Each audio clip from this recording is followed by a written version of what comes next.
Welcome to Design Domination, where you'll learn to become a better, more business-savvy designer so you can dominate your competition. Hi, and thanks for tuning in. I'm Colleen Grotzer, and in this episode of Design Domination, I'm getting into 5 ways that you can make it easier for clients to say yes to working with you.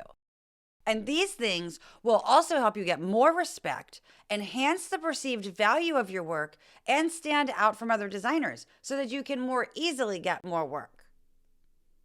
The first one is to demonstrate that you understand the client's needs. And you can do this by posting content on your blog and on social media. And what this will do is it will show that you know your stuff, either the type of work that you do or that you know their industry really well, or both, and that you truly understand their needs. You can also show relevant work in your proposal and on your website and on social media. And so they see that right away, that you've already done that type of work that they need done. And that shows them that you're capable of doing it and you're familiar with it. So you know what's involved in that work. Both of these things will build trust right off the bat with them. And the more effort that you put into making your marketing more targeted before you even talk to a prospect, the easier it will be to show that you're the right designer for them. The second thing you can do that makes it easier for new clients to say yes to working with you is to have terms of work in plain English. You don't want to make the client have to think. You want things to be as clear as possible and leave little to question.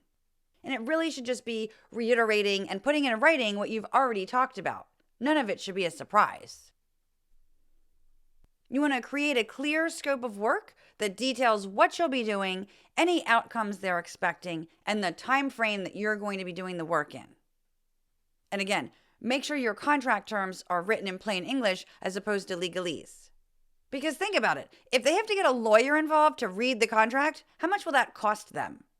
They probably didn't anticipate having to pay legal fees to sign your contract.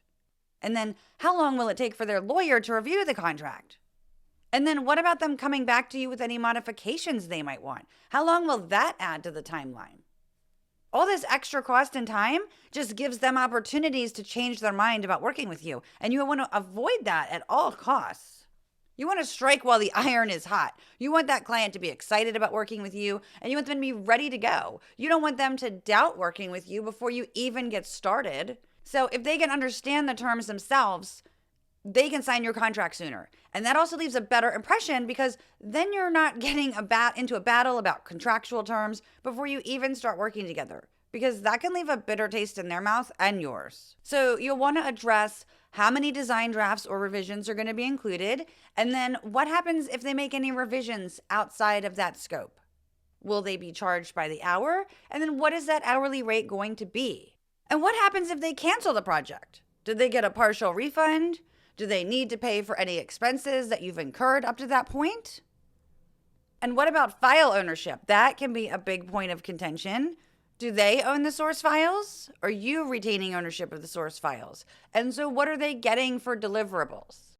How much money do they need to pay up front? And then when is the rest of it due? And what happens if they pay late? If it's a website, who's responsible for paying for premium plugins and hosting and other things? I also include a limitation of liability in my contracts that does not exceed 50% of the project fee. You might also want to address showing the work in your portfolio. Are you going to be allowed to do that? The more details that you can include, the better prepared that you're going to be in case something goes south during the project. Setting expectations is also important. And you'll want to do this at every stage of the process. You'll want to just let them know what's next so they aren't left guessing or wasting time, because time is always of the essence. When you're talking to them about potentially doing the work, then you want to let them know what they need to do next if they want to work with you. You know, do they need to sign a contract and pay 50% up front? Okay, great. Just let them know that and how easy it's going to be to do that. You also want to let them know what happens after that. Are you going to get started right then or later? Do they need to send you any content? And if so, how do you want them to do that? Having these processes in place and setting these expectations just reinforces that you do this all the time and that you're a professional, and that means that you'll get more respect too. Now, this next one might not sound like a big deal, but giving clients the ability to sign contracts or estimates digitally can make a huge difference in getting new work from new clients. And as always, I speak from experience.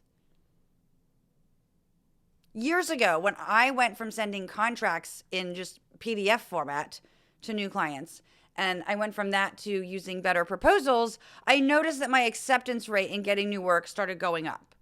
But I also got signatures much faster than in the past, too. Prior to that, I had been asking clients to do a lot of work. I would send them the PDF, they would need to print it out and sign it, they would need to take a picture of it, and then would have to email or fax it back. Digital signatures at that time were just becoming a thing, but that's crazy, right? That's a lot to ask them to do before we even start working together. So you don't want to give them the impression that it's difficult to work with you. The contract signing is just the beginning. So you want to make that really easy. I mean, I moan and groan when companies send me something that I can't digitally sign and I have to print it out and then I have to take a picture of it and email it back. I mean, it's so tedious, and because I dread it, I don't do it right away. So anyway, to get digital signatures, you can use any kind of electronic proposal software. And there are a lot of them out there, and they have different bells and whistles and pricing. But just be sure to use one of them. And I went into a lot of detail about quite a few of them in episode 8, Improve Your Processes and Your Client's Experience. Now, this last point is being able to take a payment online, especially for new clients, is a big deal. If the project has an urgent timeline, especially, they need a way to pay quickly.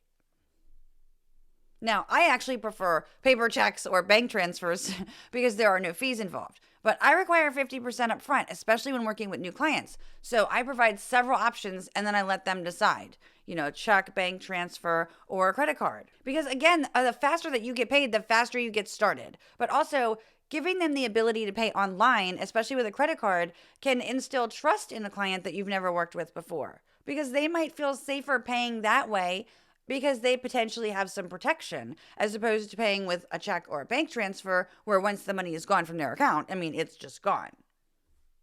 So there you have it. Those are my top 5 ways to make it easier for clients to say yes to working with you. And I want to hear from you. Are you already doing any of these things? How have they been working out? And if you're not doing any of these things already, are you going to start incorporating any of them into your process? I'd love to hear from you. So comment on the episode page, comment in the Design Domination Facebook group, or send me an email at colleen@creative-boost.com. And for more ways to make it easier for clients to say yes to working with you, download my free guide, 17 questions that you must ask during a design consultation. It will help you get more respect, enhance the perceived value of your work, charge more, and stand out from other designers. Just go to creative-boost.com/questions.